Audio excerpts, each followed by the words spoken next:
1,08 pangkat 8. Ingat, ini bunganya 8%. Terus yang B ini adalah B dikalikan 1,1 pangkat 8. Kenapa? Karena B ini berbunganya sebesar 10% per tahun. Nah, keduanya ini ketika berakumulasi jumlahnya harus sama dengan 75.000. Terus kita setting di sini A-nya sama dengan 2B, kita substitusikan saja. Terus kita masukkan nilainya. 2B dikalikan 1,08 pangkat 8 ditambah B dikalikan 1,1 pangkat 8 sama dengan 75.000. Terus kita hitung nilainya ini, ketemu B-nya adalah 12.830,51404. Oke, yang berikutnya ini adalah effective rate of discount. Ini kebalikan dari interest. Jadi kalau yang sebelumnya tadi kita udah lihat ya perbedaan antara apa sih itu future value, apa itu present value. Nah, ini kita lihat nih kebalikan dari seolah kebalikan dari interest rate nih. Nah, diskon ini biasanya berkaitan erat dengan present value. Jadi kalau interest itu berkaitannya sebenarnya sama future value ya. Jadi kita gunakan bunga itu karena untuk menghitung berapa sih nilai yang masa yang akan datang gitu.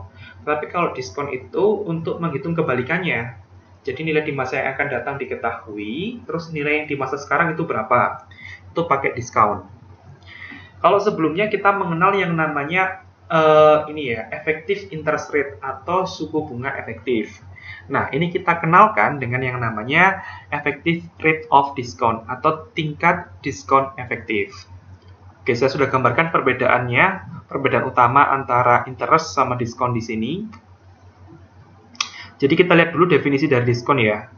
Dari diskon seperti ini definisinya, apabila borrower atau peminjam sepakat untuk membayarkan kembali uang sebesar X dolar 1 tahun dari sekarang setelah menerima 1 minus D kali X dolar pada saat ini. Maka D disebut sebagai annual effective rate of discount atau tingkat diskon efektif tahunan. Oke, jadi dari perspektif lender atau pemberi pinjaman, ini artinya pemberi pinjaman itu akan menginvestasikan uang sebesar 1 minus D dikalikan X pada hari ini dan akan menerima X dolar 1 tahun dari sekarang. Kalau saya gambarkan dalam bentuk diagram waktu seperti ini ya. Di waktu ke-0, ini si pemberi pinjaman sepakat untuk ngasih pinjaman sebesar 1 minus D pangkat X. Dan di akhir tahun pertama, dia akan menerima sebesar X. Itu dari perspektif ini ya, si pemberi pinjaman. Kalau dari perspektif peminjam, ini artinya di tahun ke-0, dia itu meminjam sebesar 1 minus D dikalikan X, dan di akhir tahun pertama, dia harus membayarkan uang sebesar X. Oke, kalau Anda masih bingung apa sih bedanya dengan interest, kita lihat di sisi kanan sini. Kalau interest ini artinya di tahun ke-0 itu jumlah pinjamannya itu adalah X, dan di tahun pertama jumlah pinjamannya menjadi X dikalikan dengan 1 plus I. Lihat perbedaannya.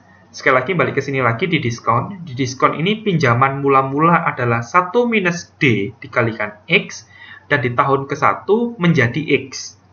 Sedangkan kalau interest di tahun ke-0 itu adalah X, di tahun ke-1 menjadi X dikalikan 1 plus I. Oke, ini adalah perbedaan utama ya. Perbedaan utama cara kita mengidentifikasi mana itu diskon, mana itu interest. Jadi lihat ya, kalau di sini ini X-nya itu di tahun ke-0, ini malah justru di tahun ke-1 nih, di sini nih. Oke, itu perbedaannya. Terus ini D besar sama dengan D dikalikan X disebut sebagai diskon amount atau besarnya diskon. Jadi konsep diskon ini sebenarnya seperti ini ya. Diskon itu seperti bunga sebenarnya. Bunga, tapi dibayarkan di awal. Kok bisa dibayarkan di awal? Itu akan kita bahas di contoh yang di bawah ini. Jadi kalau kita lihat yang interest dulu deh. Interest ini artinya saya meminjam uang X.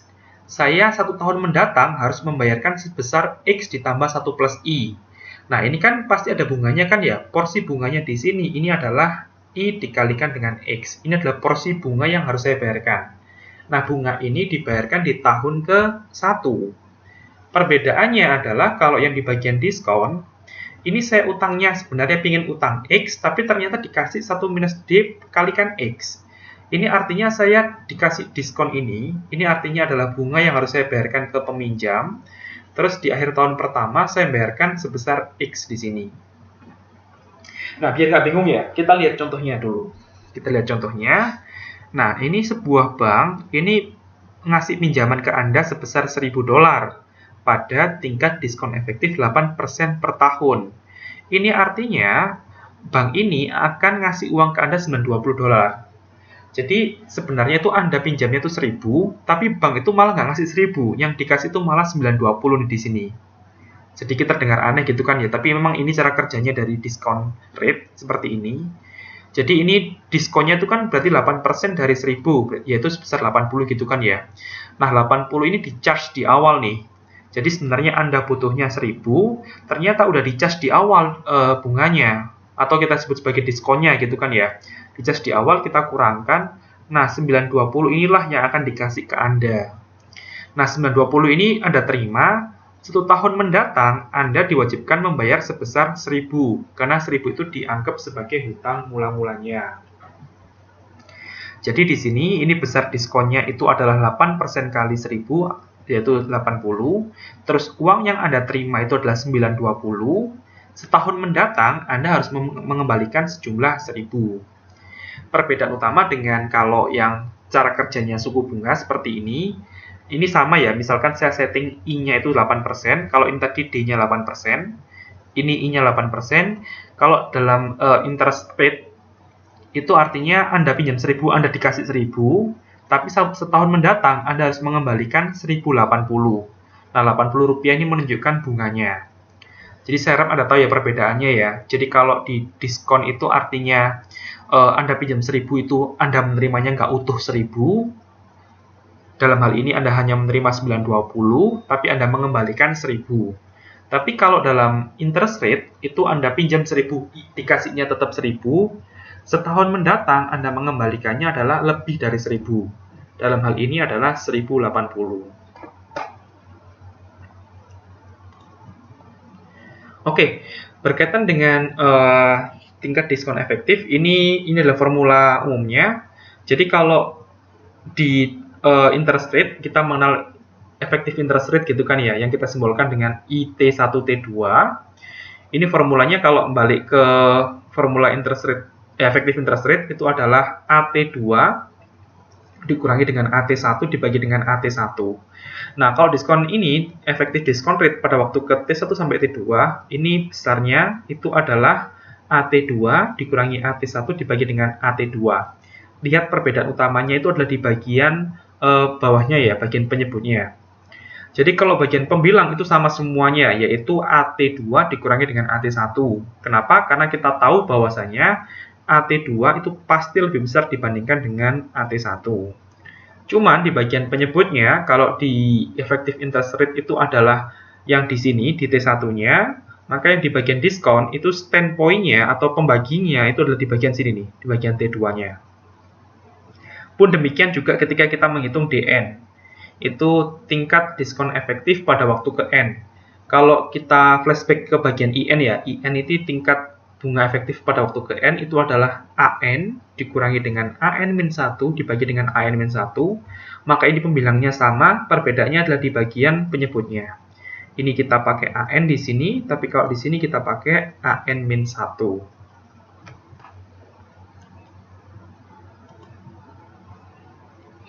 Oke, jadi di bagian diskon rate pun kita juga mengenal simple discount ataupun juga compound discount. Ini idenya sama seperti interest rate ya. Jadi kalau di tingkat suku bunga itu kita mengenal istilah tingkat suku bunga sederhana sama tingkat suku bunga majemuk. Nah, di bagian diskon pun juga sama. Kita mengenal tingkat diskon sederhana sama tingkat diskon majemuk. Yang pertama, kita bahas terlebih dahulu ya, yang simple discount rate atau tingkat diskon sederhana. Jadi kalau di tingkat diskon sederhana ini, misalkan kita punya waktu 0 sampai T seperti ini ya, 0 sampai T seperti ini. Nah, ini artinya pada waktu ke T uangnya harus X, udah kita setting X ya. Nah, pada waktu ke 0 uangnya ini adalah X dikalikan dengan 1 minus T kali D. Seperti ini. Nah, atau kalau misalkan jangka waktunya 1 tahun, ini artinya di waktu ke-1 ini uangnya harus X, dan di waktu ke-0 uangnya adalah X dikalikan 1 minus D.